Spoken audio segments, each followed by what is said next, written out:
اعوذ باللہ من الشیطان الرجیم بسم اللہ الرحمن الرحیم افأمنتم ان یخسف بکم جانب البر او یرسل علیکم حاصبا ثم لا تجدوا لکم وکیلا ام امنتم ان یعیدکم فیہ تارة اخرى فیرسل علیکم قاصفا من الریح فیغرقکم بما کفرتم ثم لا تجدوا لکم علینا به تبیعا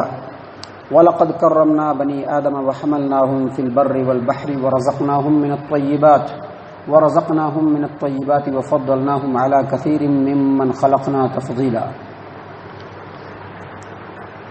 محترم سامعین کرام، یہ سورہ بنی اسرائیل ہے، سورہ بنی اسرائیل سورہ نمبر 17، اور اسی سورت سے ابھی آپ کے سامنے آیت نمبر 68، 69، 70 یہ 3 آیات تلاوت کی گئی۔ معزز سامعین کرام، کل کے درس میں آپ کے سامنے یہ بات واضح کی گئی کہ اللہ تبارک و تعالیٰ نے انسانوں کی فطرت کو بتلایا ہے کہ انسان جب کسی پریشانی اور مشکل کے وقت میں گھرتا ہے اور اس پریشانی کی وجہ سے اس کی جان پہ بناتی ہے اور اس پریشانی سے نکلنے کا کوئی رستہ اس کے پاس نظر نہیں آتا ہے، ظاہری تمام اسباب جب ختم ہو جاتے ہیں، بچ نکلنے کی کوئی صورت نہیں ہوتی ہے، تو اس وقت انسان کی نظر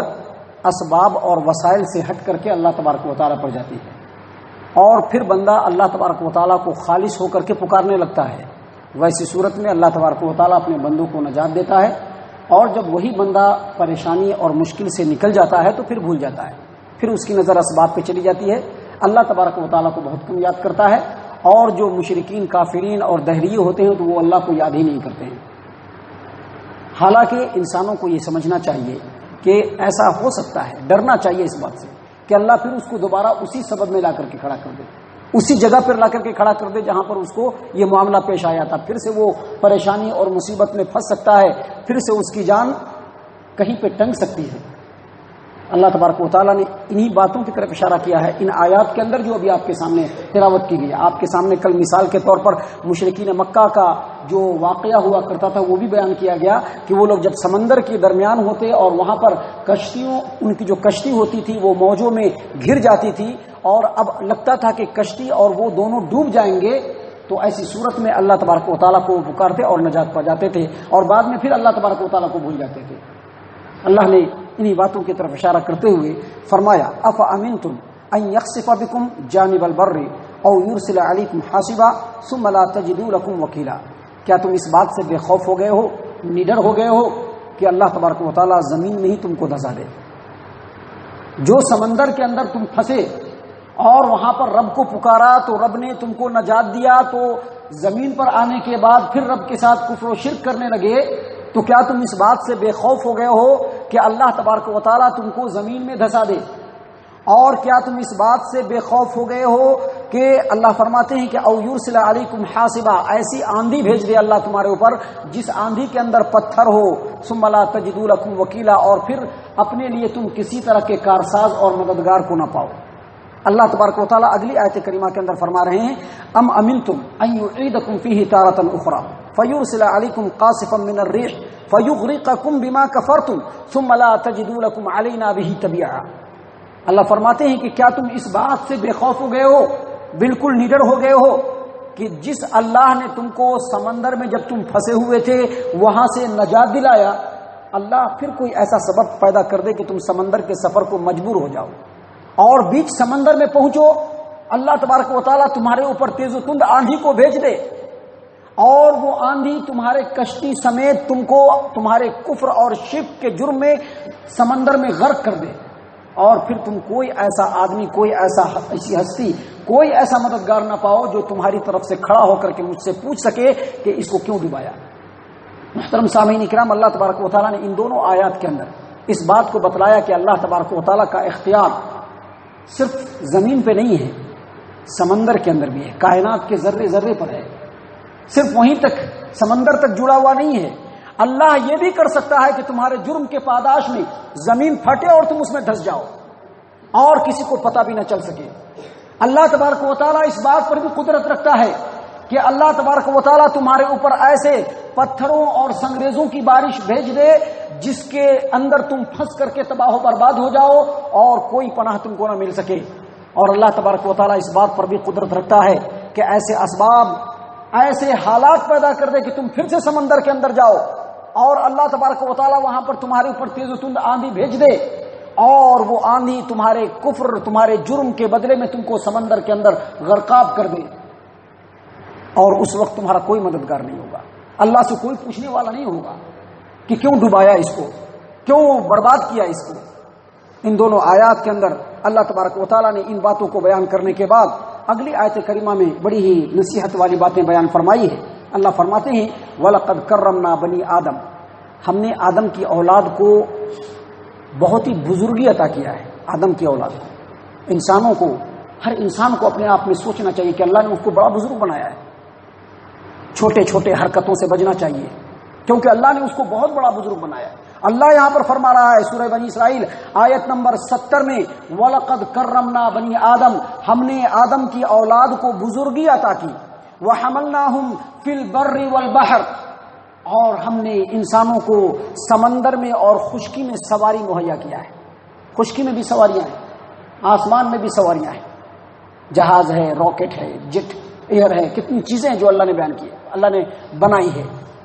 زمین پر چلنے کے لیے ریل گاڑی ہے، موٹر ہے، کار ہے، اور کئی طرح کی سواریاں ہیں۔ اللہ فرماتے ہیں کہ ہم نے خشکی میں بھی ان کے لیے سواری مہیا کی، اور سمندر میں بھی ان کے لیے سواری مہیا کی، اور اللہ تبارک و تعالیٰ مزید فرماتے ہیں وَرَزَقْنَاهُم مِّنَ الطَّيِّبَاتِ، اور ہم نے ان کو پاکیزہ رزق عطا کیا، وَفَضَّلْنَاهُمْ عَلَىٰ كَثِيرٍ مِّمَّنْ خَلَقْنَا تَفْضِيلًا، اور جتنی مخلوقات کو میں نے اس روئے زمین پر پیدا کی ہے ان میں سے بہت سارے مخلوقات کے اوپر ہم نے انسان کو فضیلت اور برتری دی ہے۔ انسان سب سے افضل مخلوق ہے، کیسے؟ اللہ تعالیٰ نے انسان کو احسن تقویم میں ڈالا ہے، بالکل بہترین سانچے میں ڈالا ہے کہ انسان کھڑا ہو کے چلتا ہے، کھڑا ہو کے انسان چلتا ہے، اور اللہ تبارک و تعالیٰ نے انسان کے جسم کے حصوں کو، پارٹ آف باڈی کو اتنا مناسب بنایا ہے کہ اتنا مناسب کسی بھی مخلوق کے جسم کے حصے نہیں ہے،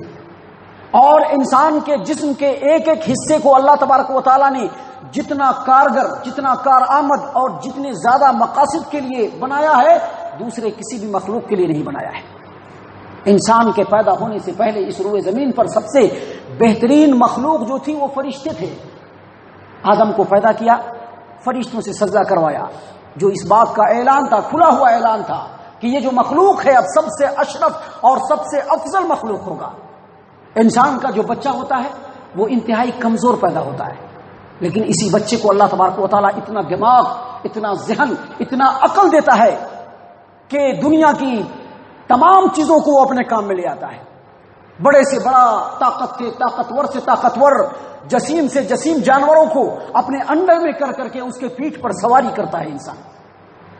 اللہ تبارک و تعالیٰ نے انسانوں کو وہ قوت دی ہے، وہ طاقت دی ہے، وہ سوچ دیا ہے کہ اپنے رہنے کے لیے اعلیٰ سے اعلیٰ مکان تیار کرتا ہے،